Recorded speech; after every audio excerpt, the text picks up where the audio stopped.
Welcome to another episode of Wednesday Wisdom with Ryan. My name is Ryan Shevchuk and I'm the owner of Accessible America here in Verona, Pennsylvania. This is a weekly series where we cover different topics of the home accessibility industry, including products, services, and resources that may be of benefit to the people of Western Pennsylvania and really anyone who's watching these videos. In today's episode, we're going to talk about the Incline platform lift. A few episodes ago, we talked about the vertical platform lift, which carried a single user plus a wheelchair from one level to another. And it did so in almost like a contained shaft way, going straight up and straight down from one level to another. The Incline platform lift has the same general purpose, carrying a single user plus a wheelchair from one level to another. However, unlike the vertical platform lift, the Incline platform lift actually uses the stairs as their primary means of travel.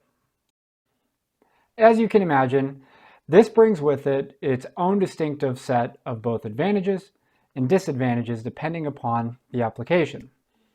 So when we go back and we talk about the vertical platform lift, they require that you have a flat, level surface for the vertical platform lift to sit on, and the sides of it have to be perfectly straight and plumb for that lift to travel smoothly and safely from top to bottom. So if you live on a hill, for example, that would require excavation on the outside of the home in order to put that lift in. Or if you're talking about on the interior of a home, that is going to require either an external shaftway to be built on the side of the home to accommodate that lift, or you would have to cut out a special space inside the home, again, to be able to fit that lift in. So the Incline platform lift, on the other hand, utilizing those existing stairs is definitely an advantage, right? However, the flip side of that is that the Incline platform lift takes up a fair amount of space.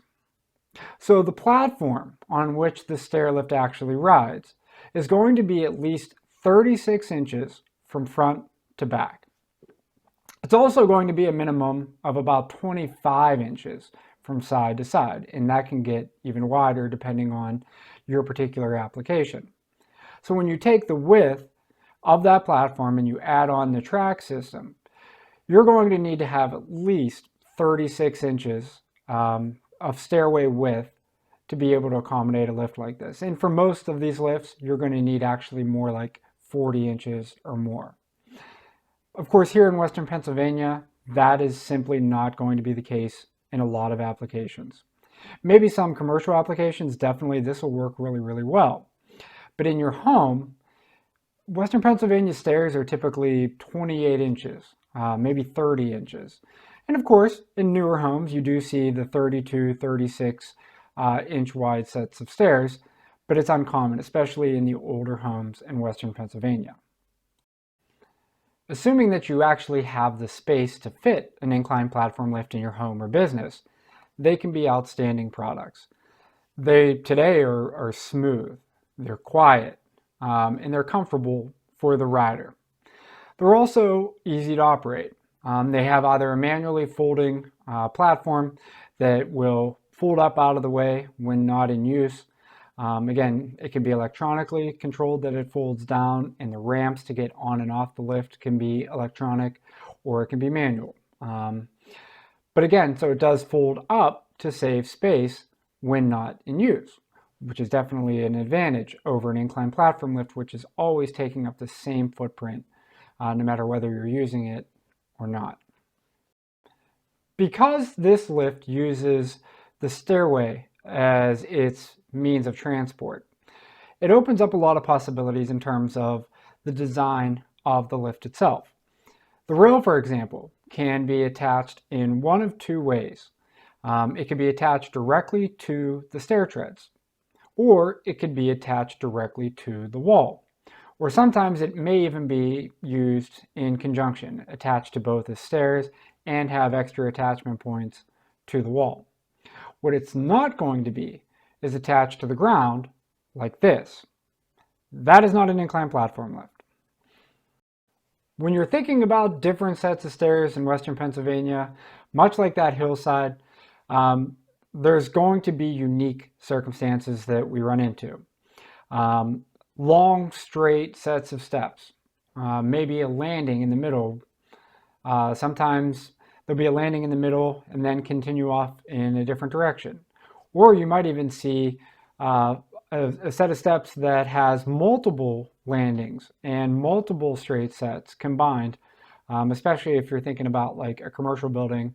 In between each floor of that building, there's usually a landing, straight set of steps, another landing, etc. Incline platform lifts can be made in such a way that they operate in any of those situations. It's really a lot like the custom curved stair lifts in that sense, which we haven't talked about yet, but we will in a coming episode. These tracks can be customized to be able to fit just about any set of stairs, assuming again that you have the adequate space to accommodate it. And as I said before, these lifts can be used in a residential setting or in a commercial setting, although if we're being completely honest, more often than not, these are going to be geared towards a commercial setting because, as we said before, there's just simply not enough space in most people's homes to be able to fit an incline platform lift.